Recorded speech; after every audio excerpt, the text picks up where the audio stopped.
자, 얘들아, 오늘은 우리 이번 시간에 제국주의 두 번째 시간, 제국주의 열강의 경쟁과 첫 번째 주제의 그 경쟁의 모습이랑 두 번째 주제인 그런 제국주의 열강이 아시아 태평양 지역으로 침탈하는 이 두 가지 주제에 대해서 같이 한번 살펴보도록 하겠습니다. 자, 오늘의 핵심 주제 다시 한번 제국주의라는 것이 있고 열강이라는 게 있고 경쟁이라는 게 있고 아시아 태평양이라고 하는 지역 거기를 침탈하는 요거에 대해서 한번 좀 자세히 살펴보고 각각의 내용들이 너무 길다 말이 길다 그러면 여기 나와 있는 우리 지난 시간에 이어서 제국주의란 무엇인가 다시 한번 요 개념 정리를 다시 한번 해보자. 여기 안 나오지 카메라에. 자, 여기부터 하겠습니다. 자, 다시 한번 우리 지난 시간에 제국주의라고 하는 개념에 대해서 했었거든. 제국주의는 무슨 말이었지? 역시 간략하게 강대국이 약소국을 침략해서 어떻게 하는 식민지로 삼았던 대외 팽창 정책을 무엇이라고 한다?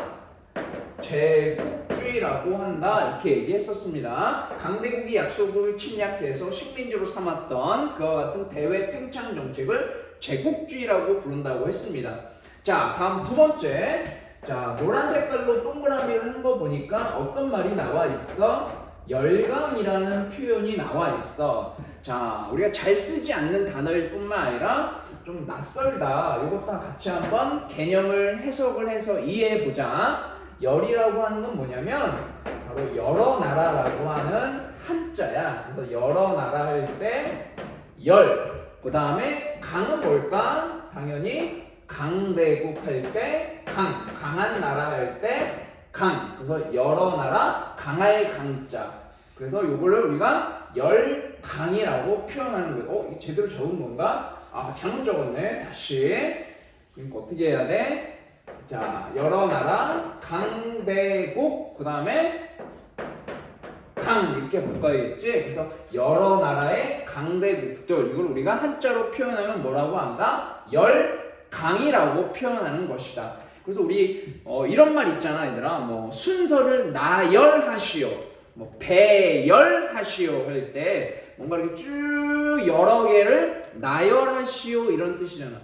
그치? 그 다음에 순서를 나열하시오니까 뭐가 되는 거야? 여러 개가 있고 그걸 순서대로니까 여러 개를 그런 의미를 가지고 있는 거다. 그러니까 열이라고 하는 거는 여러 나라를 의미하는 거고 강이라고 하는 거는 강대국, 여러 강대국들을 의미하는 거다. 우리가 알고 있는 영국, 프랑스, 독일 이런 나라들을 생각하면 될 것 같아. 자, 제국주의라는 뜻을 살펴봤고 열강이라는 뜻을 살펴봤고 다음 오늘 또 어떤 단어가 나오냐면 이것도 좀 기억을 하자.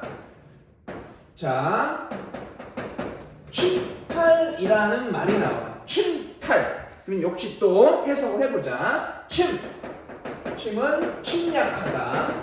침략하다 할 때 침.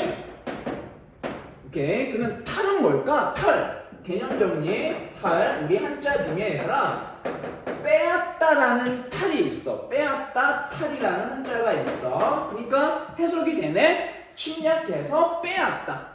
여러 강대국들이 침략해서 빼앗았다. 어디를? 오늘의 제목 아시아 태평양 지역에 대해서. 그리고 이들을 뭘로? 식민지로 삼았던 대외 팽창 정책, 제국주의라고 하는 것이다. 다음 또 우리 오늘 어떤 단어가 또 나오냐면 이것도 마지막으로 이해해보자. 자, 네 번째 단어는 뭐냐면 분할이라는 단어야. 분할. 이것도 역시 해석해보자. 분이라고 하는 건 뭐냐면 우리 나누다라는 분이라는 한자가 있어. 그래서 나눌 분자. 우리 수학에서 뭐 분수 이런 말 있잖아. 나눌 분자. 알겠죠? 나누다라는 뜻의 분. 그 다음에 할이라는 한자는 뭐가 있냐면 차지하다라는 한자가 있다. 차지하다. 그래서 차지하다 할. 그래서 나누어서 차지하다 분할. 자, 제국주의 여러 강대국 제국주의 열강이 침탈해서 그것뿐만 아니라 뭐 서로 나누어서 차지했다. 그러니까 땅을 나눠 먹었다. 이렇게 이해하면 되는 거야. 알겠죠? 그래서 오늘 주요 개념 이런 단어들이 나와. 그래서 우리 제국주의, 열강, 침탈, 그 다음에 분할이라는 단어를 먼저 개념 정리를 했고, 요거 중심으로 그러면 하나씩 첫 번째 주제인 제국주의 열강의 경쟁의 모습부터 같이 한번 살펴보도록 하자. 자, 그런 제국주의 국가들 대표적인 나라가 우리가 알고 있는 영국, 프랑스, 독일 이 나라들을 중심으로 해서 이 나라들의 식민지 획득을 위한 경쟁 같이 한번 살펴볼게요. 자, 첫 번째. 자, 영국은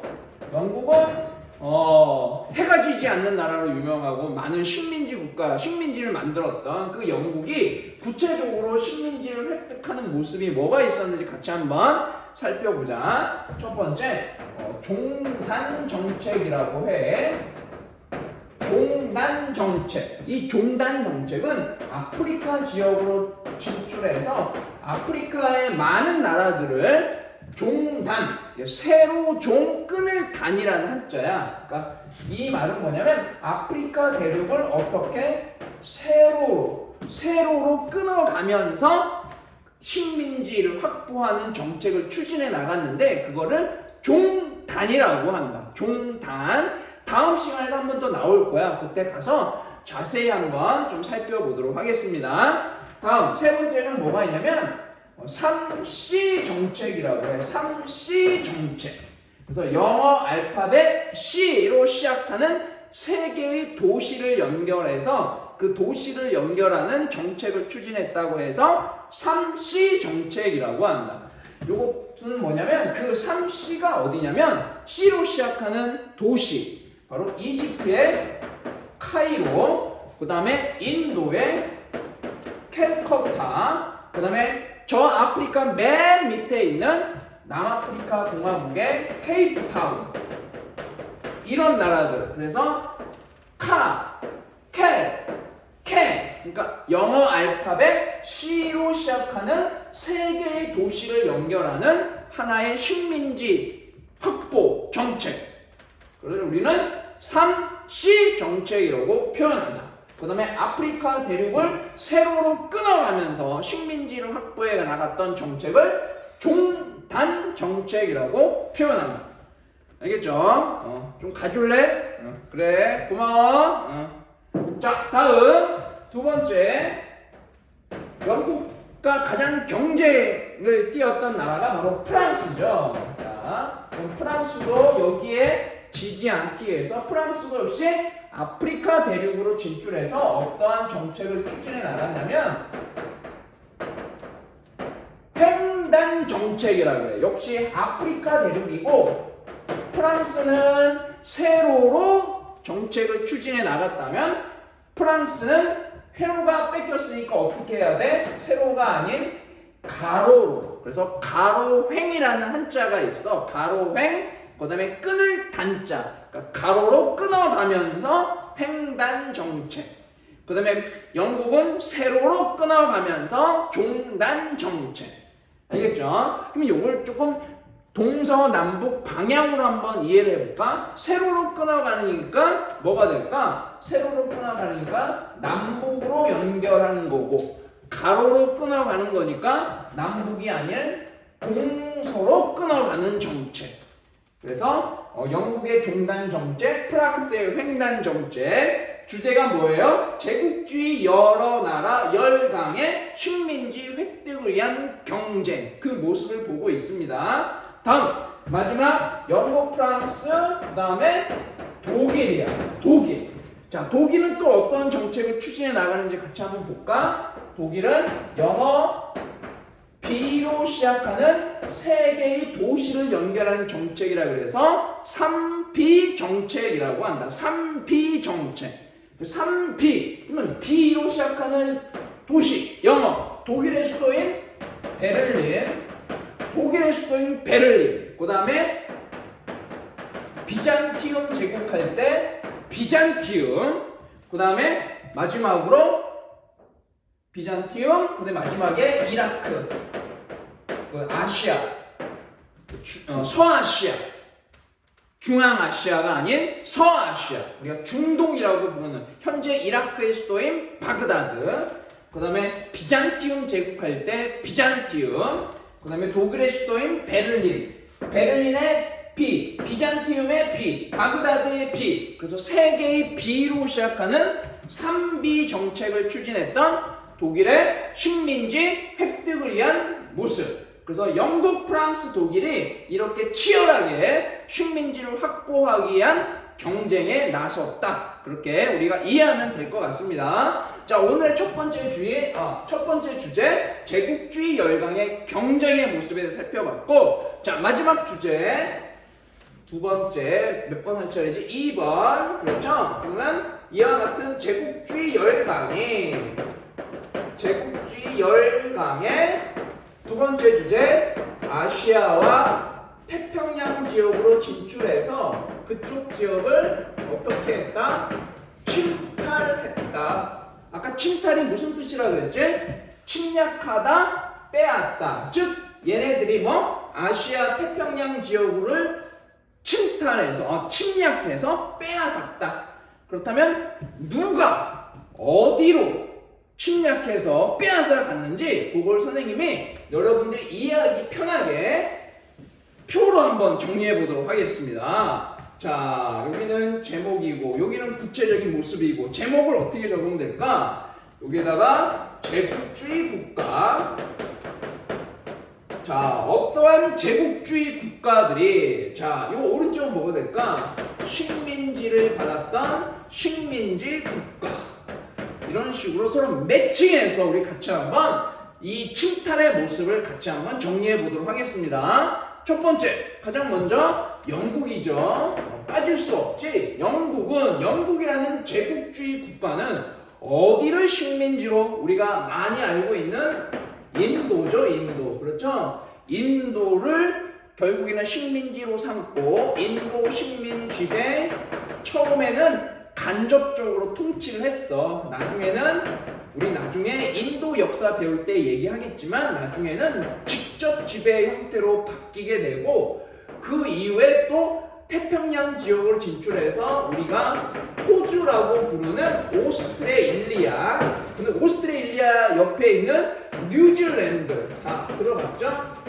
이러한 나라들을, 인도, 오스트레일리아, 뉴질랜드, 이런 나라들을 식민지로 삼았던, 침략해서 빼앗아서 식민지로 삼았다. 영국. 자, 이제 줄을 또 긋고, 다음 영국, 그 다음에 누구 나와야 돼요? 프랑스. 그렇죠? 자, 프랑스는 아시아 쪽으로 진출해서 우리가 많이 들어봤던 베트남, 그 다음에 라오스, 그 다음에 캄보디아, 이런 나라들. 이거는 동그라미 하고, 요 지역을 뭐라고 부르냐면 인도 차이나 연방이라고 한다. 인도 차이나 연방 수립. 이들 세 나라를 묶어가지고 식민 지배를 위한 하나의 지역, 이름, 연방, 이런 식으로 식민지 연방을 세우게 된다. 자, 프랑스는 베트남, 라오스, 캄보디아 지역. 다음 영국, 프랑스 나왔으니까 그 다음에 독일이지만 독일은 좀 나중에 하도록 할게요. 그 다음에 나오는 나라가 바로 얘들아 네덜란드 먼저 볼게. 자, 네덜란드 축구로도 유명하고 지금은 조그만 나라지만 옛날에는 잘 나갔다. 어디를 중심으로 해서 바로 네덜란드는 인도네시아. 알겠죠? 자, 인도 말고 인도네시아. 인도가 몇 시지? 인도는 4시야. 재미없나? 자, 인도는 몇 시? 인도는 4시야. 인도네시아, 네덜란드. 됐습니다. 재미없다. 그렇지? 자, 다음 네 번째 나라 또 어디를 보면 될까? 우리 바로 드디어 미국이라는 나라를 한번 보자. 자, 미국도 역시 남북전쟁 이후에 산업화에 성공해서 본격적으로 바다로 진출해서 제국주의 정책을 추진해 나가는데, 바로 어디냐면 태평양 바다에 있는, 우리가 많이 알고 있는 바로 필리핀이야. 필리핀. 필리핀, 그 다음에 한 글자 괌, 그 다음에 유명한 관광지 바로 하와이, 이런 지역을 역시 식민지로 삼으면서 침탈해서 식민지로 삼았다. 다음 다섯 번째, 또 우리 마지막으로 볼 나라가 아까 좀 마지막에 한다고 했죠? 바로 독일입니다. 독일. 알겠죠? 독일은 좀 뒤늦게 좀 뛰어들어. 그래서 이미 영국, 프랑스, 네덜란드, 미국 이런 나라들에 대해서 빼앗길 대로 다 빼앗겼어. 그리고 나서 독일은 좀 늦게 좀 나타나거든. 늦게 뛰어들어. 그래서 상대적으로 잘 알려지지 않아. 그래서 우리 마셜 제도라는 게 있어. 그 다음에 또 뭐가 있냐면 캐롤라인 제도라는 게 있어. 캐롤라인 제도, 마셜 제도. 근데 이거 좀 어렵지? 요 지역이 어디냐면 잘 들어보지 않았어. 현재 태평양 서부, 태평양이라는 큰 바다의 좀 서쪽에 위치한 제도라고 하는 건 뭐냐면, 도라고 하는 거는 섬이라는 얘기야. 섬도, 우리 제주도, 뭐 강화도, 독도 그런 것처럼 섬이라는 얘기고, 제도라고 하는 거는 많은 섬들을 한꺼번에 불렀을 때 제도라고 하는 거야. 그러니까 모든 섬이라는 얘기야. 그러니까 하나 조그만 섬들이 모여가지고 하나의 그 집단, 그 공통으로 같이 묶여져 있을 때, 묶어서 부를 때, 쉽게 얘기하면 하나의 조그만 섬만 있는 게 아니라 그 조그만 섬들이 주변에 모여 있어. 그래서 그걸 한꺼번에 마셜 캐롤라인 제도라고 부르는 여러 섬들로 구성되어 있는 지역을 차지했다. 하지만 중요한 건 뭐야? 태평양 지역으로 진출했다는 거야. 중요한 건 바다로. 다음 마지막. 자, 마지막인데 얘들아, 식민지 국가를 먼저 볼게. 인도 있어. 자, 빨간색으로 인도 나왔어. 오스트레일리아 나왔어. 뉴질랜드 나왔어. 캄보디아, 라오스, 베트남, 인도네시아, 필리핀, 괌, 하와이. 가만히 보니까 얘들아, 그 유명한 나라가 없어. 바로 어딜까? 중국이 없죠. 그렇지? 중국이 없어. 중국. 그럼 중국은 어떻게 된 거지? 바로 중국은 땅덩어리가 크지. 지금도 중국은 어느 한 나라에게 침탈당해서 빼앗기지 않고, 자, 잘 보세요. 영국, 프랑스, 그 다음에 독일, 그 다음에 미국, 러시아, 그리고 심지어 얘들아 일본까지. 알겠죠? 이 어마어마한 나라들, 영국, 프랑스, 독일, 미국, 러시아, 일본, 매우 다양한 여러 나라들이 침탈을 해가지고 이들이 뭐 했다? 우리 마지막으로 적은 거 분할. 얘네들을 어떻게 했다? 중국을 얘네들이 분할하여 점령하였다. 이렇게 나오는 거야. 분할이라는 요 마지막 개념이 우리 여기서 나오게 되는 겁니다. 자, 중국에 대해서는 여러 나라가 서로 분할, 나누어서 차지하다. 아까 개념 적은 것처럼 나누어서 차지하는 중국은 분할 점령해야겠다. 그러니까 어느 한 나라의 식민지로 넘어갔다고 볼 수는 없고, 중국은 나중에 우리가 역사를 보겠지만 식민지가 아니라 반식민지 상태로 넘어갔다. 반식민지, 절반의 식민지 상태나 마찬가지였다. 절반의 식민지 상태나 마찬가지였던 중국. 그래서 분할 점령까지 한번 좀 살펴봤습니다. 그래서 우리 오늘 첫 번째 주제인 제국주의 열강의 식민지 획득 경쟁의 모습. 그래서 영국 종단 정책, 3C 정책, 프랑스의 횡단 정책, 독일의 3B 정책을 통해서 치열한 경쟁의 모습을 살펴봤고요. 그런 나라들이 아시아와 태평양으로 진출해서 침탈하여 이와 같이 다양한 나라들, 아시아 태평양 지역의 많은 나라들을 침탈해서 식민지로 삼았던 그 모습들을 같이 한번 살펴봤습니다. 그래서 요거에 대해서 우리 두 번째 시간 제국주의의 두 번째 모습을 한번 살펴봤습니다. 마지막으로 제국주의가 뭐라고요? 강대국이 약속을 침략해서 식민지로 삼았던 대외 팽창 정책. 그치? 그래서 이런 모습들을 우리가 그 팽창 정책을 살펴본 거나 마찬가지겠죠. 이렇게 살펴보고 다음 시간에는 아시아 태평양 말고 다음 시간에는 아프리카 지역에 대한 침탈과 거기에 대해서 어떻게 어떤 나라가 아프리카의 어느 지역으로 이렇게 침탈해가지고 식민지로 삼았는지를 같이 한번 정리해 보도록 하겠습니다. 오늘 여기까지 할게요.